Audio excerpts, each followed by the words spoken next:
ಕಾವೇರಿ ಕಿಚ್ಚು ಸ್ವಪಕ್ಷದ ವಿರುದ್ಧವೇ ಶಾಸಕ ಆಕ್ರೋಶವನ್ನು ಹೊರಹಾಕಿದ್ದಾರೆ. ತಮಿಳುನಾಡಿಗೆ ನೀರು ಹರಿಸುತ್ತಿರುವ ವಿಚಾರಕ್ಕೆ ಕಿಡಿಕಾರಿದ್ದಾರೆ. ಸರ್ಕಾರದ ವಿರುದ್ಧ ಶಾಸಕ ರವಿ ಗಣಿಗ ಆಕ್ರೋಶವನ್ನು ಹೊರಹಾಕಿದ್ದಾರೆ. ತಮಿಳುನಾಡಿಗೆ ಕಾವೇರಿ ನೀರು ಬಿಡುತ್ತಾ ಇದ್ದೀರಿ, ನಮ್ಮ ರೈತರಿಗೆ ನೀರು ಕೊಡದಿದ್ರೆ ತೊಂದರೆ ಆಗ್ತದೆ. ತಮಿಳುನಾಡಿಗೆ ನೀರು ಹರಿಸುವುದನ್ನ ಈ ಕೂಡಲೇ ನಿಲ್ಲಿಸಿ.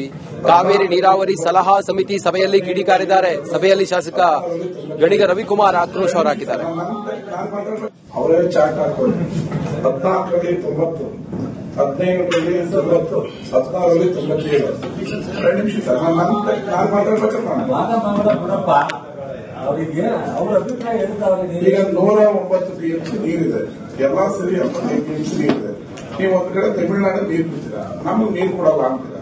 ನಮಗೂ ನೀರು ಕೊಟ್ಟಿಲ್ಲ ಅಂದ್ರೆ ನಾವು ಎರಡು ಕೂಡ ಕೊಡಬಹುದು. ಅವ್ರ ಕಡೆ ಸುಪ್ರೀಂ ಕೋರ್ಟ್ ಕತೆ ಹೇಳಿ ಅವ್ರಿಗೆ ದಿನ ನಮ್ಮ ಹತ್ರ ಡ್ಯಾಮಲ್ಲಿ ಅವ್ರು ನೀರು ಕೊಡೋದು, ನಮ್ಮ ರೈತರಿಗೆ ಬೆಳೆ ನೀರು ಕೊಡೋದು ಅಂದ್ರೆ ಬಹಳ ಗಂಭೀರ ಸ್ಥಿತಿ ಆಗುತ್ತೆ. You should take the call. ತಮಿಳುನಾಡಿಗೆ ಸ್ಟಾಪ್ ಮಾಡಿ, ಇಲ್ಲ ನಮಗೆ ನೀರು ಕೊಡಿ, ಇಲ್ಲ ಅಧಿವೇಶನ ಕರೆದು ನಾವ್ ಹತ್ರ ನೀರು ಇಲ್ಲವೇ ಇಲ್ಲ. 126 ವರ್ಷ ಇವನ್ನೆಲ್ಲ ತಜ್ಞರನ್ನೆಲ್ಲ ಕಳಿಸ್ತೀವಿ. 126 ವರ್ಷದಿಂದ ದೊಡ್ಡ ಬರ ಬಂದಿದೆ, ನೀರು ಕೊಡಕ್ ಆಗೋದಿಲ್ಲ ಅಂತ ಸಮರ್ಥವಾದ ಮಾಡ್ತೀವಿ. ಚಾರ್ಟರ್ ಒಂದಿರುತ್ತೆ, ಇಲ್ಲೊಂದಿರುತ್ತೆ, ಇಲ್ಲೊಂದು ಹೇಳಿ ರೈತರ ಪ್ರಾಬ್ಲಮ್ ಆಗುತ್ತೆ. ಮತ್ತೆ ಕಾವೇರಿ ಕಿಚ್ಚು ಸ್ವಪಕ್ಷದ ವಿರುದ್ಧವೇ ಶಾಸಕ ಆಕ್ರೋಶವನ್ನು ಹೊರಹಾಕಿದ್ದಾರೆ. ತಮಿಳುನಾಡಿಗೆ ನೀರು ಹರಿಸುತ್ತಿರುವ ವಿಚಾರಕ್ಕೆ ಕಿಡಿಕಾರಿದ್ದಾರೆ. ಸರ್ಕಾರದ ವಿರುದ್ಧ ಶಾಸಕ ರವಿ ಗಣಿಗ ಆಕ್ರೋಶವನ್ನು ಹೊರಹಾಕಿದ್ದಾರೆ. ತಮಿಳುನಾಡಿಗೆ ಕಾವೇರಿ ನೀರು ಬಿಡುತ್ತಾ ಇದ್ದೀರಿ, ನಮ್ಮ ರೈತರಿಗೆ ನೀರು ಕೊಡದಿದ್ರೆ ತೊಂದರೆ ಆಗ್ತದೆ. ತಮಿಳುನಾಡಿಗೆ ನೀರು ಹರಿಸುವುದನ್ನ ಈ ಕೂಡಲೇ ನಿಲ್ಲಿಸಿ. ಕಾವೇರಿ ನೀರಾವರಿ ಸಲಹಾ ಸಮಿತಿ ಸಭೆಯಲ್ಲಿ ಕಿಡಿಕಾರಿದ್ದಾರೆ. ಸಭೆಯಲ್ಲಿ ಶಾಸಕ ಗಣಿಗ ರವಿಕುಮಾರ್ ಆಕ್ರೋಶ ಹೊರಹಾಕಿದ್ದಾರೆ.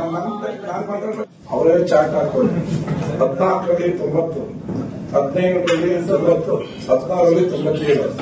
2 ನಿಮಿಷ ಸರ್, ನಾನು ಮಾತಾಡ್ಬೇಕಪ್ಪ. ಈಗ 109 ಟಿಎಂಸಿ ನೀರಿದೆ, ಎಲ್ಲಾ ಸರಿ 75 ಟಿಎಂಸಿ ನೀರಿದೆ. ನೀವು ಒಂದ್ ಕಡೆ ತಮಿಳುನಾಡು ನೀರು ಬಿಡ್ತೀರಾ, ನಮಗ್ ನೀರು ಕೊಡಲ್ಲ ಅಂತೀರಾ. ನಮಗೂ ನೀರು ಕೊಟ್ಟಿಲ್ಲ ಅಂದ್ರೆ ನಾವು ಎರಡು ಕೂಡ ಕೊಡಬಹುದು. ಅವ್ರ ಕಡೆ ಸುಪ್ರೀಂ ಕೋರ್ಟ್ ಕತೆ ಹೇಳಿ ಅವ್ರಿಗೆ ದಿನ ನಮ್ಮ ಹತ್ರ ಡ್ಯಾಮಲ್ಲಿ ಅವ್ರು ನೀರು ಕೊಡೋದು, ನಮ್ಮ ರೈತರಿಗೆ ಬೆಳೆ ನೀರು ಕೊಡೋದು ಅಂದ್ರೆ ಬಹಳ ಗಂಭೀರ ಸ್ಥಿತಿ ಆಗುತ್ತೆ. You should take the call.